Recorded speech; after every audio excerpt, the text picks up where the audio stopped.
Hello, everybody. I thought I would do a quick little segment for you guys in regards to this topic that keeps getting brought up, and that is, can XLM do anything that XRP basically can? I want to give a shout out to this guy. His name is FOB Rich X, and he was asking this, and he sent me a DM, and I thought, you know what? A lot of other people have asked this, and it's been brought up, a few times. So this is not word for word from him. A lot of people feel this way as well. So it's kind of like a collection of him and quite a few other people, right? Even shout out to people like Digital G and so on.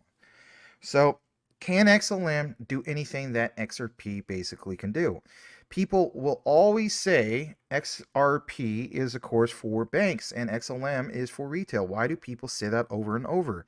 Now, I know I'm reading this verbatim, but these are my actual notes, and why not? So, yes, why do they say it over and over? In articles for newbies, they describe the differences that way. XRP designed for banks, and XLM is more peer-to-peer and also for retail.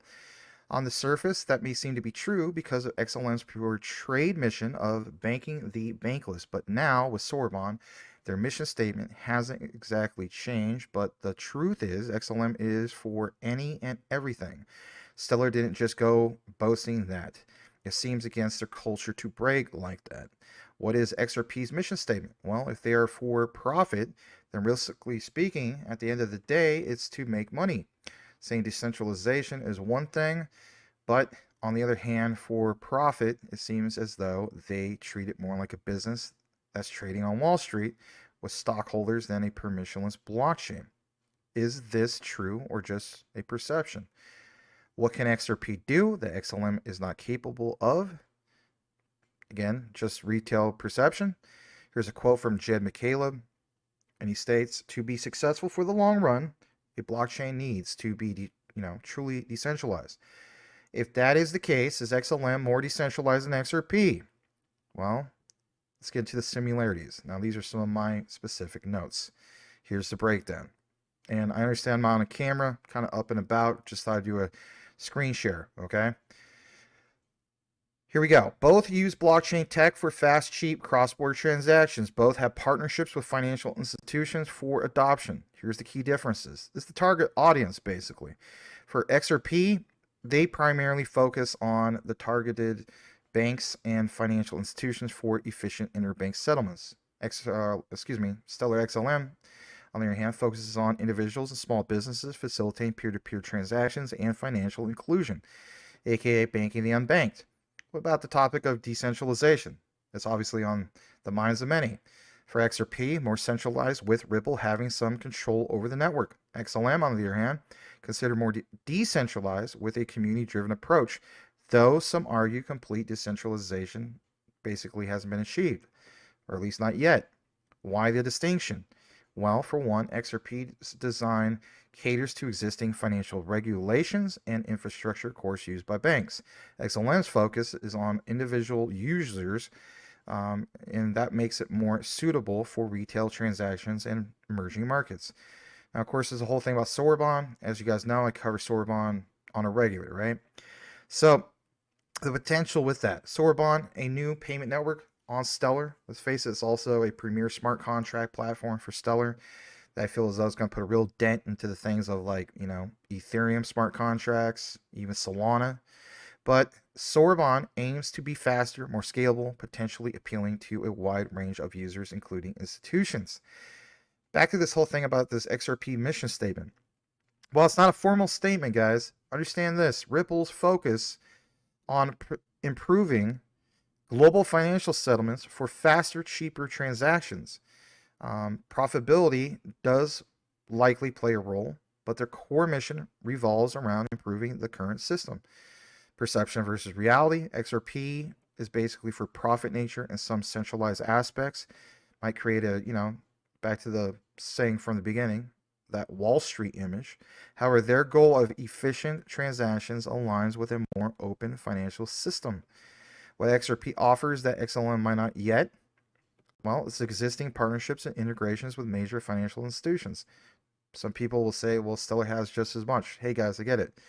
But breaking down the whole thing of decentralization in the future, but Caleb's quote highlights the importance of decentralization for long-term success, where on the other hand, XLM's current structure leans more towards that ideal.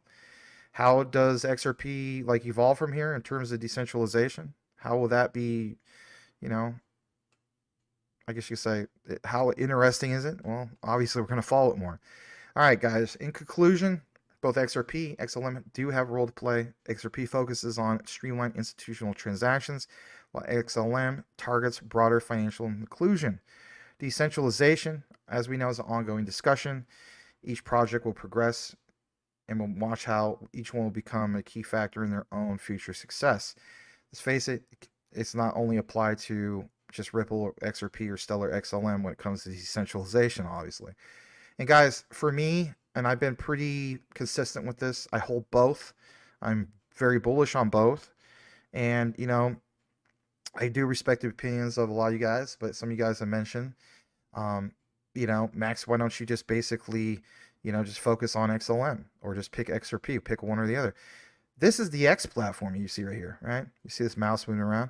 My thing is, you know, what if Elon Musk literally mentioned at any given time that X is going to very well use XLM, right? So if I was a guy who was all focused on XRP, you know how disappointed I would have been? And some people say, oh, everybody's hoping for it. Again, I understand the whole thing with Vast, SpaceX. There's already a relationship there. So if he chose that, I mean, you want to talk about a sense of FOMO. It wouldn't be just me disappointed that I was only focused on XRP. A lot of people would be. It would create a massive wave of FOMO. But would it be too late? Well, that's yet to be decided. But that's honestly the way I look at it. And that's just the tip of the iceberg, guys. So hopefully you enjoy this particular format of a video. Of course, this is also posted on X. You'll see it on X if you follow me on X. And I just want to also give you guys this other little clip. It is from a few years ago, but still valid more then than it is, or more now than it was then. And it's from a familiar face. It's Guy from Coin Bureau. I've gone ahead and just fast forwarded, clipped it for you guys. It gets also a little bit more into this discussion. So, guys, if you haven't done so already, please smash that like. Make sure you have subscribed if you haven't done so already. Check out the shows. We have them at 9 p.m. Eastern, 6 p.m. Pacific. It's not necessarily every day. It used to be. Sometimes it used to be Monday through Thursday. But, if I could do shows, they're usually around that time. But anyway, I won't keep you any longer. Thanks again for watching. Check out this clip from Guy. It's right to the point. You're going to want to watch this. All right. I'll see you on the next one. Thanks. Let's move on, though, and address a common misconception. Many people are under the impression that Stellar is a fork of Ripple, but that's not quite the case. Although there may be a number of similarities, Stellar was built on its own unique codebase. And while the two do share a common founder in Jed McCaleb, their organizational strategies are very different from one another.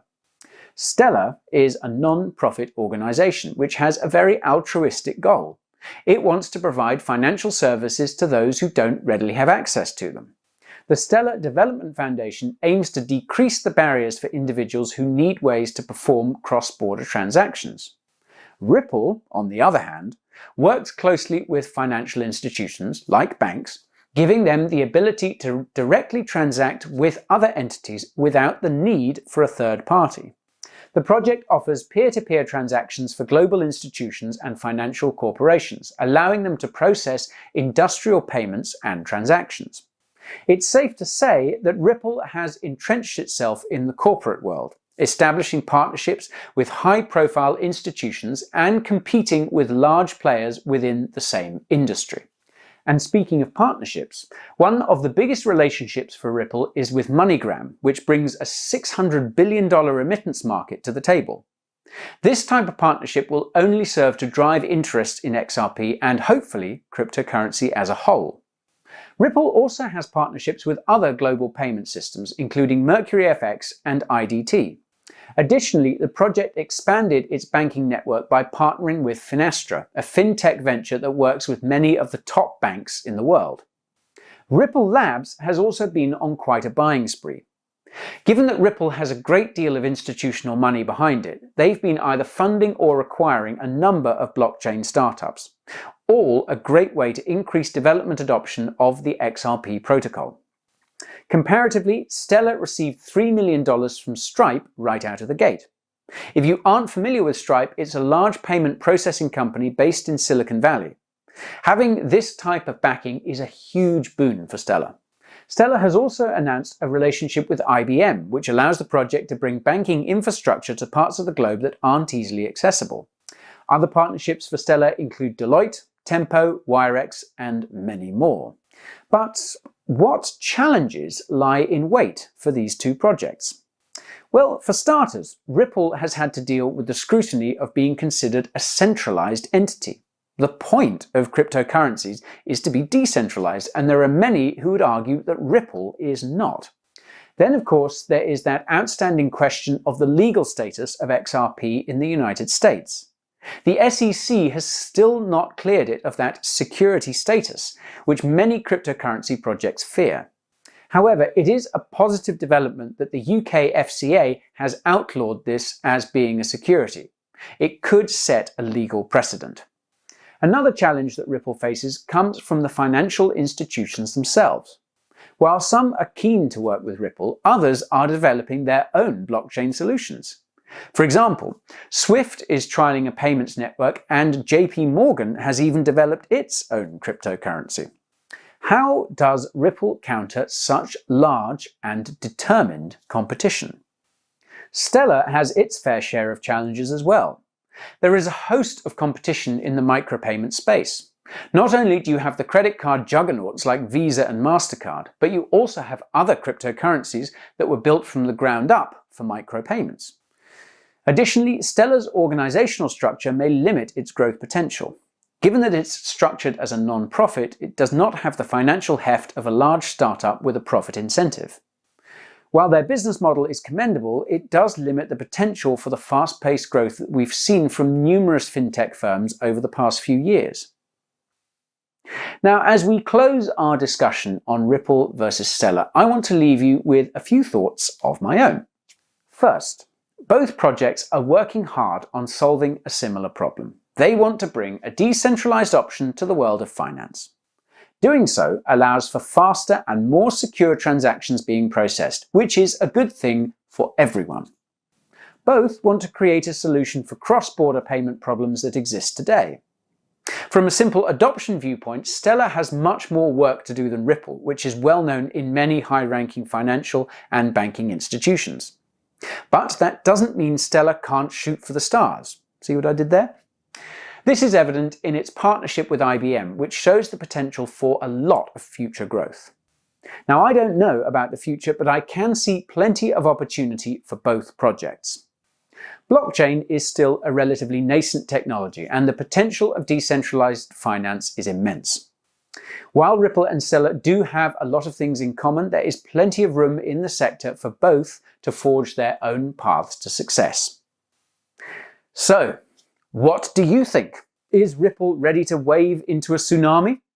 Will Stellar shoot for the moon? Share your thoughts in the comments. Some of you guys ask what cold storage solution I use. I use this, and it is the Decent wallet. All right. I also, of course, have a ledger like this. All right.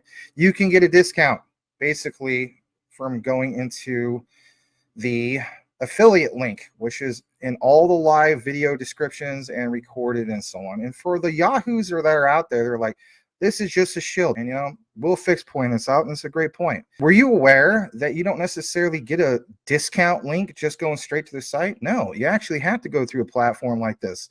So how cool is that? I don't think anybody's complaining about that. But anyway, use the link, get a discount. There's another one here.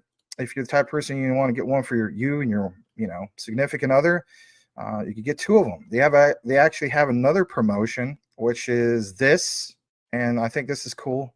You can get an all-in-one card wallet plus backup card package. Interesting. I thought that was cool. And again, one of the main key things I like about the Decent wallet is not having to do the red tape of you know, jumping through all the hoops for XDC and the custom folder. I mean, Edward Vincent can vouch on that. Some of you guys can too as well in regards to Ledger. That was a pain in the butt. You don't have that problem. You literally open up your phone, it's on your app, track everything that's going on, right? And, you know, saying goes, not your keys, not your crypto. You know the drill. Check it all out, though, if you wish to do so. It is truly the cold storage solution that I use for the most part. There's still some on Ledger that, you know, I kind of split it up on it and so on. So it is what it is. But if I have preference over one, I'm going with this one. A lot easier to use and so on. And some people, even to this day, still ask me which one to use.